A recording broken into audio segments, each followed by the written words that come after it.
Okay, Roy, you tell me Okay, when you're Bobby, I'm on a two shot, ready. Okay. and his hat looks good, and her hair looks good. So, I guess your HUD looks better than Well, my it's hair. traditional. No. Well, the hair, you know, is kind Maybe I of. borrow the feather one day Yes, to cover my. yes, you can. at any one Okay. time that you're gonna want me to zoom You're in skinny individually? Yes, yeah, and I'll give you a clue. Okay. I'll talk you through it. Okay. All right. I'm ready, fire, anal. Okay. Okay. Luciana, Billy Joe, welcome to Dallas, Texas. It is such a pleasure to be able to talk with you because I must tell you both how much I enjoyed this documentary. Thank Thank I learned a lot about Billy Joe and Luciana. I think you are a very, very good documentarian. Thank you. Thank you. So let me speak first with Luciana, Roy, if we can get on Okay. her. I'm on it. Luciana, do you remember the first time you ever heard Billy Joe Shaver? I saw him on a tape that they sent to Bobby. He was looking for somebody to play his friend in The Apostle. And I remember this footage of Billy Joe that someone taped him driving his van. And it was a very charismatic man. And then I got to meet him in Lafayette, Louisiana. And I saw him with his wife and son, and they performed at a party. And it was just really special. And I got very puzzled, if I will say it, about who he was. And you know, he was very charismatic when he sang, and I love his music. It's the kind of music that makes you feel good. And you know, and I thought, well, one day I would like to know more about him. And I think because I cannot ride, I'm not very good riding, so I thought, well, maybe a documentary will do that for me. And I thought in terms like something for myself. Why I want to know why he writes his songs more than who knows him or how much he have done in his life, as much as why he writes this and where he gets his inspiration. If I was capable to do that, you know, sometimes gifts could be a mystery. You don't know where they come from, and that could be a fascinating thing to go and look for. You know. When you did the interviews with him, how many different sessions did you have? We did it in probably 2 to 3 weeks, and the most intense one.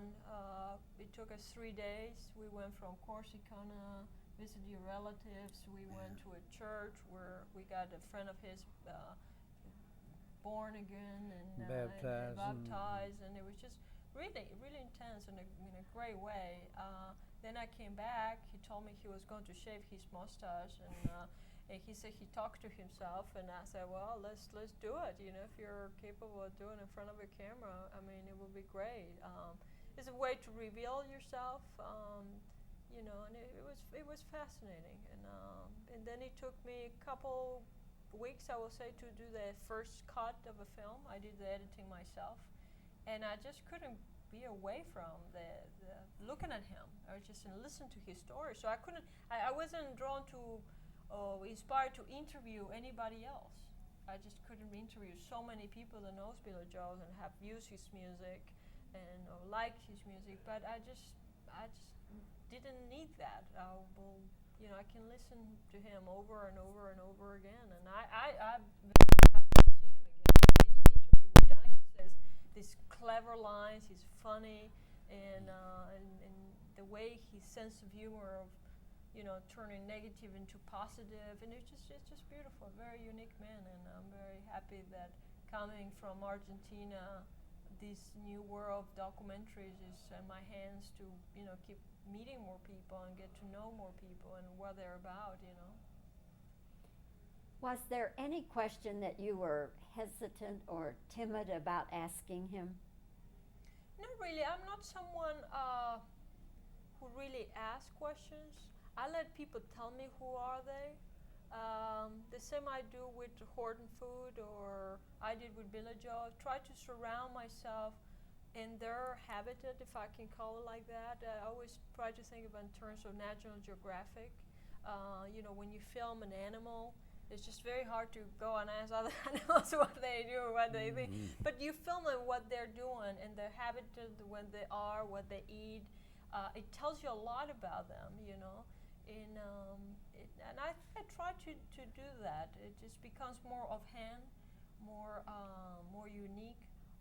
I think maybe because I don't know if I'm that good at interviews or questions. Sometimes if I need to ask something, I will. But Billy Joe was very open and very sincere. And you see that also with his music. I mean, you can say, well, you can listen to his songs. Yeah, but there's so much more when you see him talking about in a one-to-one thing, you know. And we'll talk. It was more like a talk, you know. That, well, you know, when you sit down with someone to have a coffee and you want to know, you know, what else is about them, and then you find things about you that you identify with this person, and it says, well, I felt the same way, you know. Sometimes Billy Joel was talking about from revenge to love someone, and from negative things to wonderful things, and it's nice to find someone from so far away that it is, as it is for me, that have gone through similar things, you know. I think his life has been more intense than mine. But it was nice to find a friend on Billy Joe and capturing that, you know. Was there any question that he wouldn't answer? I don't think so. I think you will see it in the film. I don't want to give it away, but he talked, I think, pretty much. I mean, there's so much that Billy Joe can talk and said. He has so many stories, so many experience. But I think pretty much is there. You know, when you make a documentary, it's pretty much like going up in a tree. There's so many branches and so many directions you can go, and each angle of any direction you take will show different parts of the landscape where you are. So I thought about that, and I said, well, you can't go everywhere. I mean, you can't film everything. You can't ask everything. So you have to decide. And also the film also has a mind of its own, has life of itself, and it just, also the film dictates what is going to be there. So you have to kind of, you know, be open to those things, you know, and sometimes, you know, the part I couldn't have more of his fingers, you know, where the accident came from, and there's so much more you can ask. You can ask some, you can not even ask, I can tell Billy Joe, for example, think about a guitar, and a person will go on and on and on when you just talk about one subject or one object, not even a subject as much as an object. And I have done that many times in other exercises that I've done, and it could be really fascinating. You know, I remember having a tango dancer who says, well, talk about tango, and just that word, and think about it. And this man went on and on and on, and it went from talking to tango to something that they have nothing to do with the tango. And it was really fascinating to see that, you know, what a word can do to you. You know, you can tell someone, I love you, and you maybe didn't expect that, and you will think the rest of your day, your week, why that person told you I love you? You know, and it just could be so well, and you know, in a negative way, it can be too, you know. But I think one word, two words, the phrase can do so much into somebody's mind, you know, and open you up or shut you down, you know. And I found that in my work quite fast. I think this is the thing I enjoy the most, you know, or you know, they will do something and I will pick into that, or reading between lines, you know, when they're really trying to say. I'm so sorry. It's all right. Are you sick? I tell you what, man, I can't believe this. That's okay. Second time I've done this. I mean, I was at a Like I swear, TV that's program the other day. I did. Because inspired talking. I'm so They sorry. got tired listening to me talk. I don't know. You rung a bell. Must have been a hit. Okay, we can get on. I'm so sorry. That's okay, Billy Billy Joe. Joe. We can get. I was in touch with my boys. And Oh, sorry, sir. Because it's starting to get my more. guys are Sweater. driving in from Waco. Well, They're from calling Austin, you? and I From had left my. Boston, my Yeah, I left my phone open, so they and I didn't think about Okay, it. let's get on Billy Joe now. I'm sorry. All right. That's okay. Okay, Billy Joe. Yes, ma'am. He likes to steal camera. That's a good way to steal Well, camera. yeah, I didn't mean, I'm just no, I don't either. Okay, are we ready? Not as okay. bad All as right. Seymour, anyway. It's okay.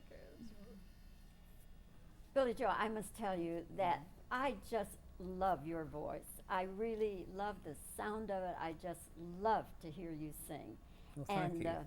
And your songs, the ones especially that have the unique sense of humor, I could just listen to them over and over. So it's a real big thrill and pleasure to get to meet you. Same Now, here. the one question that I have wondered about is, with your talent, both as a songwriter and as a vocalist, as a singer, did you not want to be a big star like Willie Nelson, or did it just not happen for you? Ay, ay, ay, ay, ay. You know, I'm so glad I wasn't, because I'd never written the songs that I've written now, had I been. But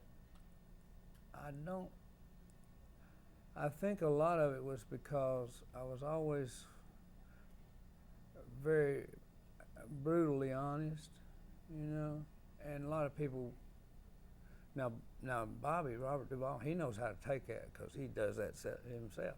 And most Texans are that way.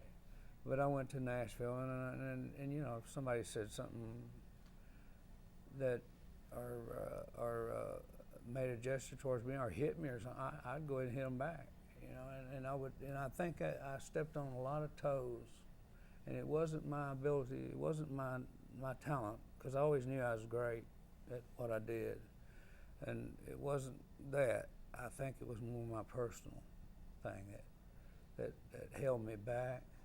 But then again, I was kind of grateful in a way, because I was able to write all those songs. And I would, if I'd have made $1 million and heard one of my songs on the radio and I didn't write it, I'd have had a fit. I'd just come undone. I'd give everything I had to have written that song. So I'm happy with what happened, but I have no idea why it happened. I don't know how I slipped. You know, even as bad as I was, there's other guys like George Jones and people like that I just don't know. It must have been preordained or something, because I'm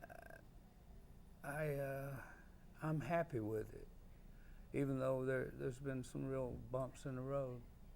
I'm happy with it because I've got such a good catalog of songs that I've written that. And then why I'm happy with that, I have no idea either, because I know when I'm gone, it ain't gonna make no difference anyway. But then again, I'm satisfied with what I've done, and I want to do some more.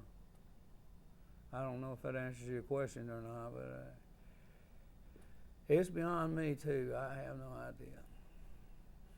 If it were possible, or if someone came to you and said, okay, we're going to record you, and we're going to make you a big star, and we're going to put you out there in big venues, and we're going to really sell Billy Joe Shaver, and, you know, give you the star build-up, would you go along with that?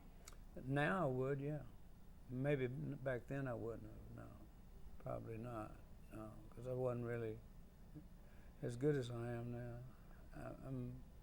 But then again, I'm older, and there's some kind of thing going around that you can't do things when you're older.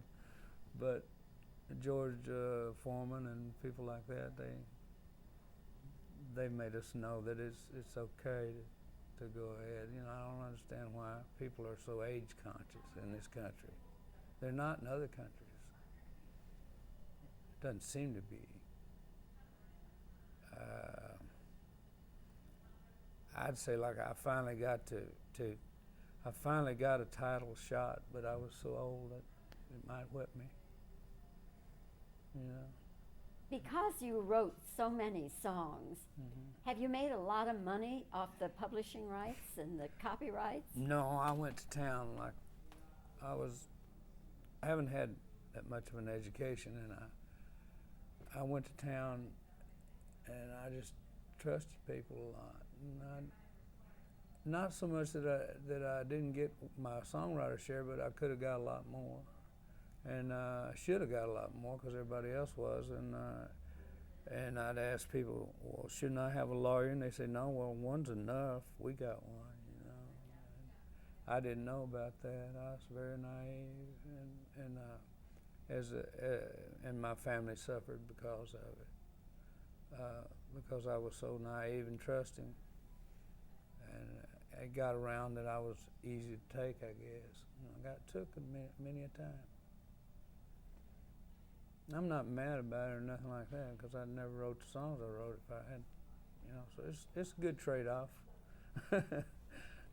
Billy Joe, what was the turning point in your life between your being the wild guy and your being a reborn Christian?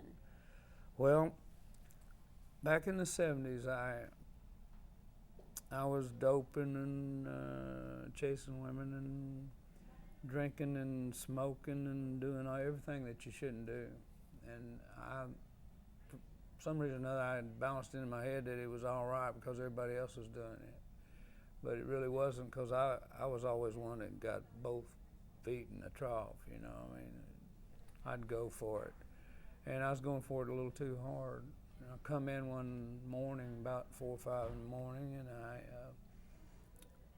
so hard for everybody to believe such a sinner as me, but opened my door to my bedroom in there, and it was all white, just like neon or something. It was more than that, but there was a figure sitting on the edge of my bed, and with cold eyes, and I didn't dare look straight at him.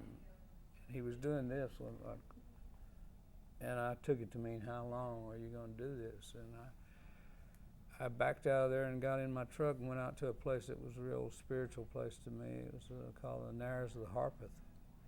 And it was a real treacherous path up there to the top of the cliff. And it was a big cliff up there, and then there was an altar behind it that the wind or rain or something had hewn out. And it looked like a big mushroom. It was a real spiritual place for me. My son had showed it to me. And I swear I got up there and jumped off that cliff. But I found myself on my knees actually asking God to forgive me, because I've been in church it all my life, you know, my folks and everything. And I asked him to forgive me. I was so ashamed of myself. And he did. He gave me the peace that passes all understanding at that time. And I looked over and my boots had been taken off. I guess I took them off. But I filled them up with my feet, went down that trail, and I was singing this song as I went down. And he not only gave me back my life, but he gave me a song. It was, I'm just an old chunk of coal, but I'm gonna be a diamond someday. And I was so proud of that old man that I used to be, because he was tough enough to give his life so that I could live and blossom and come on with it. And I slipped and slid back, and you do that when you get born again. It don't mean you're oblivious to sin and stuff like that, but it you don't really like it. You just check it, make sure you don't.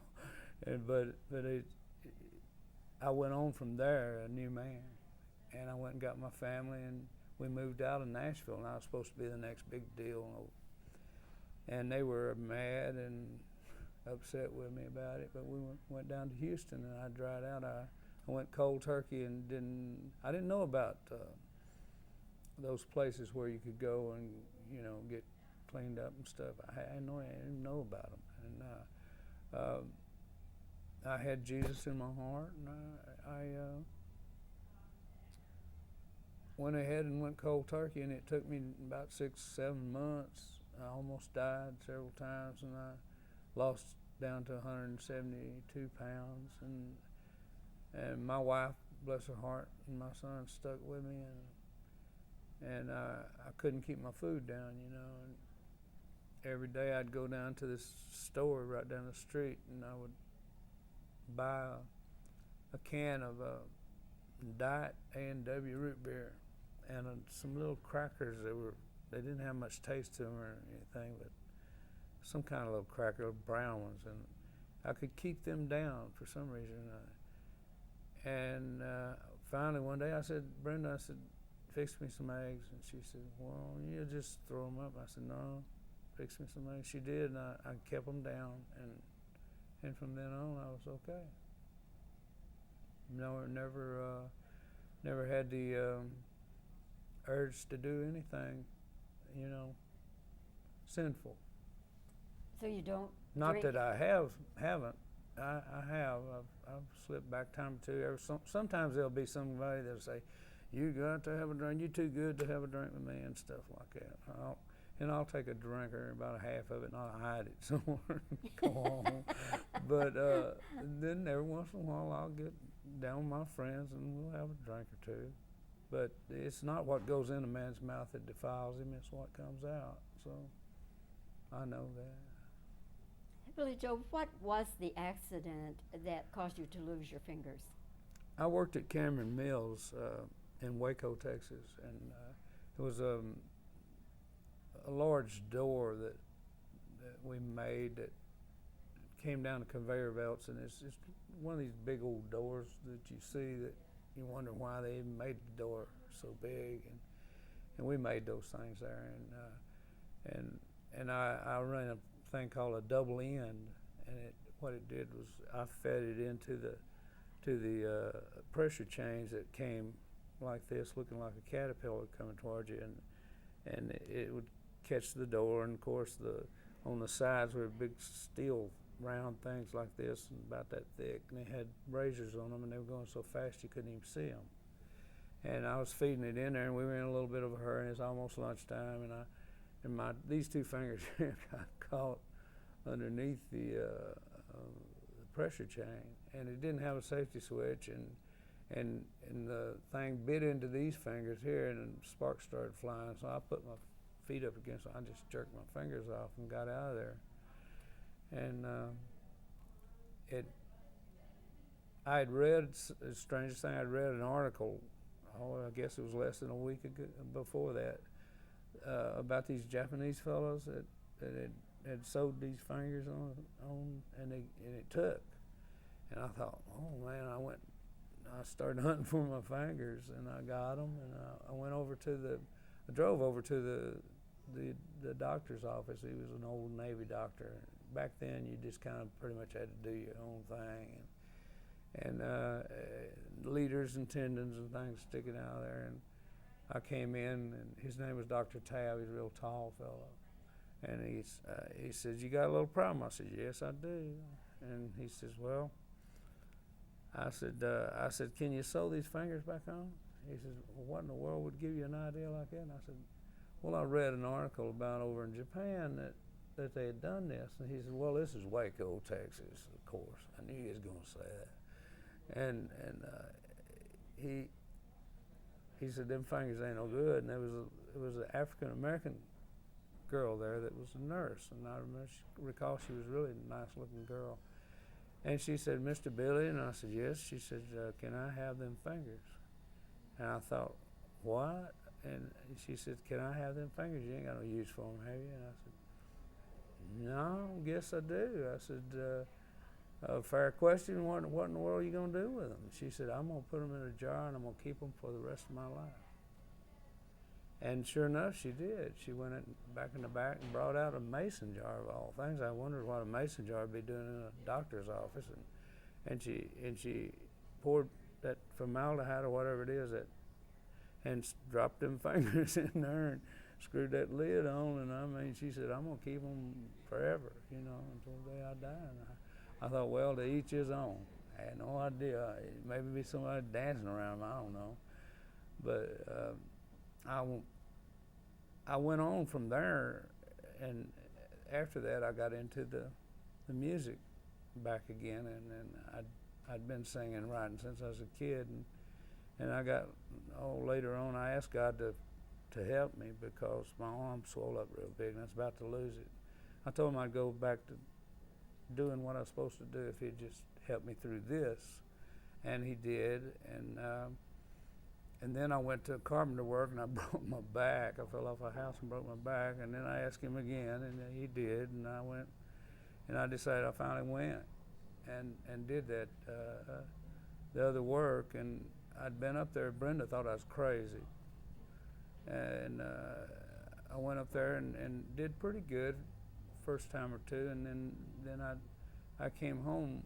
I guess I don't know how many years it'd been since then, and I had a terrible hurting in my stomach. We'd divorced because she'd quit me. You know, I married her 3 times, and she'd quit me because I'd gotten on that dope and stuff. And anyway, I came in and it was late at night, and she said, I said, I've got a terrible stomach ache. I said, would you get me some Pepto-Bismol? She went down to the store and bought a couple of big old bottles of it, and I drank both of them, and it did nothing help. And called the doctor, and the doctor says, well, you know, see me tomorrow and stuff like that. And I finally told her, I said, we got to go to the emergency room. And it was Waco, Texas. It's about midnight or 1, and they roll up the those sidewalks early, and got out there to the place and then to the hospital, and they put me on a gurney, and they somehow, I don't know how they do that, but they figured out I had a hot appendix. And they said, the guy says, he shot me up with Demerol and stuff, and I had a few other chemicals in me too at the time, and Dr. Tab showed up because he's the only doctor they could find, and he had a little bit of a drinking problem. And he looked down at me and he says, well, I'll be darned, I thought I'd never see you again. I said, well, same here, you know. And he says, well, I'll tell you, I'm gonna get in there and gouge that gangrene and stuff, and I'm gonna scrape it, and I'm gonna get it all out there. Real graphic, you know, and I was really enjoying that. And Brenda's there just about to pass out, and I told him, I said, you know, I said, while you're down there, just joking. I said, well, won't you circumcise me? And he said, what, are you Jewish or something? And I said, no. He said, well, it's Sunday. I said, no. He said, no. And I said, okay. And it went on. And when I woke up, something was hurting me real, real bad. And I kind of just raised that sheet up, and I looked down, and I'm a spiritual person, but this finger here, he fixed that too, you know, and it's a terrible job. But I swear I looked down there and I saw this thing down there, and it was kind of turned left, and it had this crown of thorns on it, like it was like, it looked like Jesus or something, and it was, he had actually circumcised me and left them stitches in there, and it was the most horrible looking thing you ever saw. And it hurt. The appendix didn't hurt me, and he just had a left-handed deal that he did. And anyway, Brenda was mad as a old wet hen, you know, because she said, you know, it'll be a month before you can do anything. I said, yeah, you're right. And I mean, it was so. And after about a month, though, we finally got together, and we got through. She said, I think I'll just call that doctor up and thank him. It was funny, I tell you what.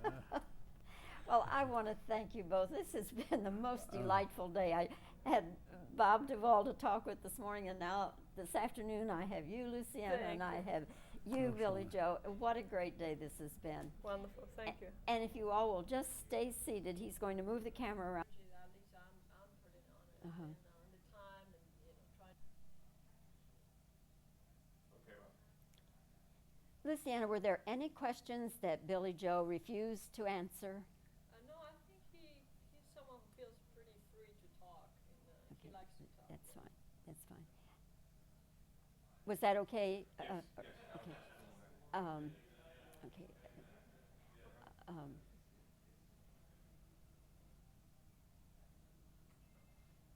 Do you remember the first time you ever heard the name Billy Joe Shaver? Yeah, I heard it at home in Virginia with Bobby. Okay. Let's see.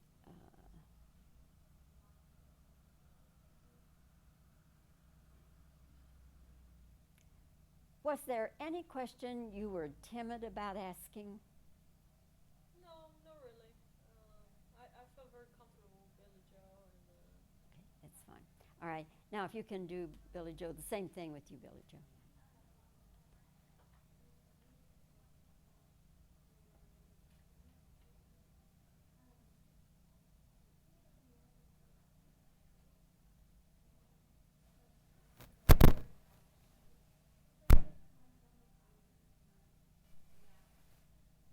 Okay, bye. Billy Joe, did you not want to be a big star like Willie Nelson, or did it just not happen? Actually, I'm bigger than he is. Okay. Roy, are you having a battery No, crisis? it's just a Oh, tick okay. when Oh, okay. All right. I saw the flashing light and I Yeah, wondered. hit the Okay. battery. Okay. Okay. Um, what was the turning point in your life when you ceased being the wild guy and you became a reborn Christian?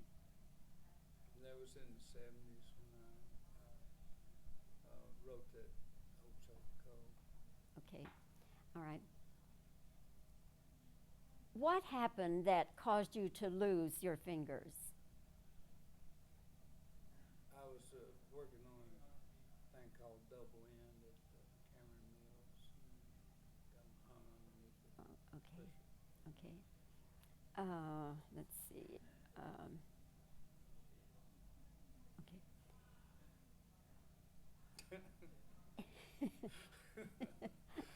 Do I amuse you? Well, no, I just kind of thought about it. I never knew what you was going to ask. Oh, okay. Here we go.